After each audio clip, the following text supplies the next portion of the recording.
I'm often asked a lot of questions about how to judge the pace of a shot. Well, I made one video, I think that was titled Judging the Pace. But in that video I talked more about the techniques involved with either keeping the elbow high or driving through, as opposed to an actual measurement. Well, I'm not in favour of an actual measurement in terms of the length of the backswing. But, you know, sometimes it's rather silly to have a very long backswing when you're doing a trickle shot. Equally, it's very silly to have a tiny backswing when you're trying to deliver the cue with force. So here what I've done, I've set up a little scenario where the colours are across the table, the red is on the blue spot. Quite simple shot to pot the red. Very simple indeed. But what we're going to try and do is use the length of the backswing to judge the pace of the white. So what we're going to try and do is pot the red, leave the white in line with the black, and then the pink, and then the blue, and so on. Now let's imagine you've been playing a game, you've been sat down for 5 minutes watching your opponent play, or you've been fielding for him in the amateur game, where there are no referees. But now it's your turn to come to the table. What I like to see a player do is get that cue moving. Very, very important. And certainly I would rather see a longer backswing than a shorter one. I firmly believe that it's easier to keep a longer backswing straight than it is a shorter one, as you hit and get through that ball.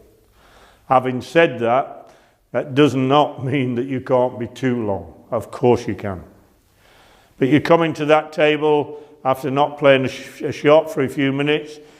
I like to see a player get that cue moving, right? Nice and long and smooth. But there he's just playing a trickle shot, and if you're trying to get through to the black, in line with the black. So I'm going to get the cue moving. There, I'm happy that I'm cueing straight and relaxed. Now I can shorten down. So from there and through the ball. The next one is the pink.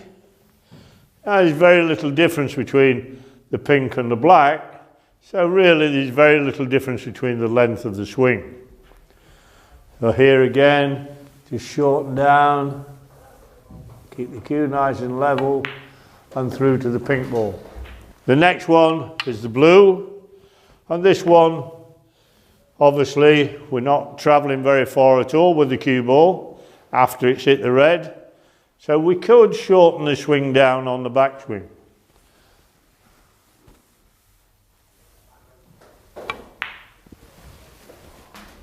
Little bit too far. This one, next one, is the brown. And here we're playing a stun shot. And when you play a stun shot or a screw shot, you do need slightly longer backswing. So we're playing a slightly more forcing shot. The white ball is going to skid along, and when it hits the red, it stops.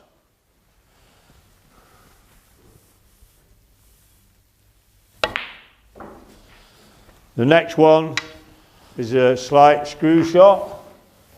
Now here again we come back to what I've said when we're talking about straight shots and screwing back. If you're screwing back and you've got the ball dead straight, that player has to get out the way.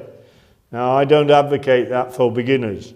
All right? I like to see a slight angle, okay, so that he doesn't have to get out the way. We're still trying to get the white ball in line with the green, right? But we don't have to get out the way because we've got that slight angle. So slightly longer backswing because we're playing a screw shot and in line with the green. The next one is the yellow. So here we come in there, get through the ball, remember, and we're trying to get in line with the yellow.